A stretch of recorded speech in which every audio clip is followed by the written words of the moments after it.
Hey, it's me, MLB. This is chapter 69 of Touch. This one is titled Baby Talk. Well, we already know he's going to have wings, Hawk said thoughtfully.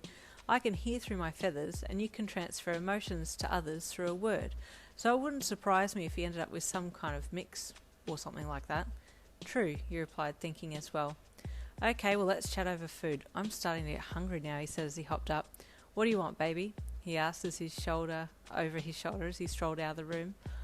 Something salty, you called out after him. Done deal, baby. I'll go and pick it up. I'll be back soon, he called as he left. Oh man, I'm so full, you groaned as you sat back against the bed rest. You had both decided to eat dinner in bed that night. What's for dessert? You just said you were full, Hawks laughed with a mouthful of food. Yeah, but I've always got room for dessert, you replied with a smirk. What do you feel like, baby? I'll get it, he asked as he put his container down. No, it's okay, I'll get something, he replied as you hopped up. Hawks watched you leave, his eyes drawn to your hips as you moved. You came back in with a snack of choice in hand and noticed your man's hungry gaze stalking you through the room. You okay? You asked him as you hopped back up on the bed and sat down. You just look so good, he said lowly. Wouldn't mind having round two. Well, I need to shower, so, you replied with a suggestive tone in your voice. Hawks let out a knowing chuckle. I'll take my dessert in the shower, he leered. He waited impatiently for you to finish eating, then subtly, not so subtly, suggested the shower. Yeah, guess I'm ready, he replied with a playfully exhausted sigh. Yes, he whooped excitedly as he scooted you up in his arms and used his wings to fly off the bed and then tucked them in to get through the door, landing lightly in the hallway before trotting off down the hall to the bathroom with you in arms, bridal style. Hawks, you giggled. Wait, whoa, gently, you chided as he placed you down inside the bathroom and tried to remove your clothes as quickly as possible. Oh, you're right, I need to take this slowly, he replied cheekily. No, wait, I take it all back, don't go slow. Your slow is like minus. You almost go backwards, you teased. Nothing wrong with doing 15 miles per hour in a 30 mile per hour zone, he said lowly as he took your cheek and side of your neck in hand and bent his head to the other side, biting into the soft, sensitive spot just under your ear. You gasped lightly as your eyes fluttered shut and you ran your fingers up the side of his face, feeling the small amount of soft stubble on his chin as your fingers made their way up to his hair. He growled into your neck, the vibrations of his voice sending a deliciously warm shiver through you as his other hand reached down and tugged at your pants, pulling one side down while you removed your hand from his hair and helped him pull the other side off. He then took his hands from your pants and placed both of them on your neck, his thumbs on your cheek as his tongue intertwined with yours, a messy, passionate kiss ensuing, while you continued to undress, breaking the kiss only long enough to get your clothes off. You were now stark naked, making out heavily with Hawks while he was still in clothes, so you took the liberty of undressing his lower half while he continued to hold your face and make out with you. He hugged you tenderly and kissed you all over your wet face before you both rinsed off. You fell asleep that night, happily exhausted and covered by his wings. The next afternoon you were raiding the pantry, pulling packets of food out as you crouched down and dug your way to the back. What you looking for, baby? Hawks asked as he stood behind you, hands in his pockets as he bent over slightly to see what you were doing.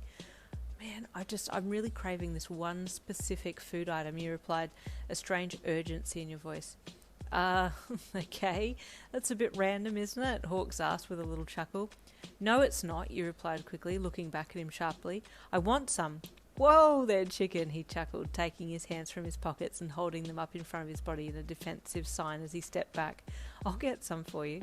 15 minutes later he returned with a few tins of the food that you were after. Here, baby, he said proudly as he handed them over to you.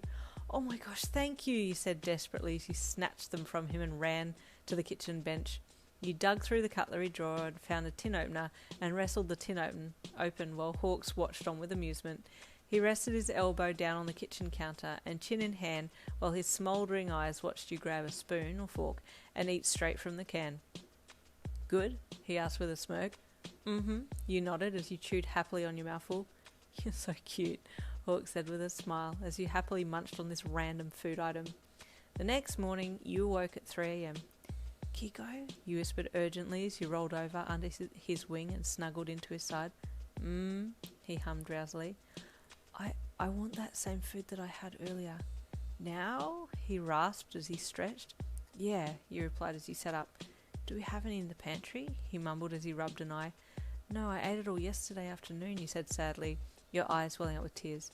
I really want some, Keigo, you said in a wobbly voice with your bottom lip quivering. Hey, whoa, chicken, it's okay, Hawks replied in a panic as he hugged you. Why is she getting so worked up over this, he thought as he pulled back from you. I'll go get some right now, okay? I'll be back soon. He jumped up and took off out of the bedroom door, grabbing his wallet from the kitchen bench and running to the front door before opening it, leaving, then closing the door behind himself as he flicked his wings and shot up off into the sky. A few minutes later, he landed out the front of a corner store in only pyjama pants. No shirt, no shoes, just pants. The door to the store slid open and he strolled casually inside with his hands in pockets. The young girl behind the counter on the graveyard shift looked up idly and nearly passed out at seeing the number 2 hero arrive in nothing but pyjama pants. Hey, he said with his smouldering smirk as he reached a hand up to run it through his hair. You got any of this particular food item? The girl's mouth hung open as she just stood there gawking for a good 10 seconds before any words came out.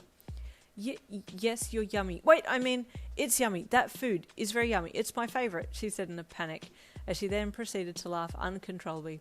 God, kill me now, she mumbled under her breath once she had finished her panicked laugh and stepped out from behind the counter to show Hawks where it was.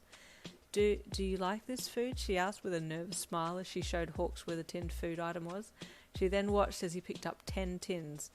It's okay, I guess, but it's for my pregnant wife, he replied with a chuckle. The girl's smile faded quickly as she realised that he was already taken. You're married? I didn't even know. They didn't say anything about it on Heroes Daily, she said sadly. Keep a low profile, he replied with a wink as he turned and walked back to the counter. How much for the tins? The girl mumbled, her shoulders slumping as she scanned the tins, and then told him the price as she slowly put them in a bag. Here, he said as he handed her the money. Keep the change. Really? She said excitedly, her mood lifting instantly. Thank you, Hawks. I'm a huge fan. Lovely to meet a fan, he said brightly. Good luck with the rest of your shift, he added as he picked up the tins in the bag and left. Well, hope that makes her happier. She was obviously crestfallen by my announcement of being taken, he thought as he took off. But I'm already married to the cutest girl in the world, not leaving her for anyone. He got back home and called softly to you as he walked into the bedroom. Baby, I got your...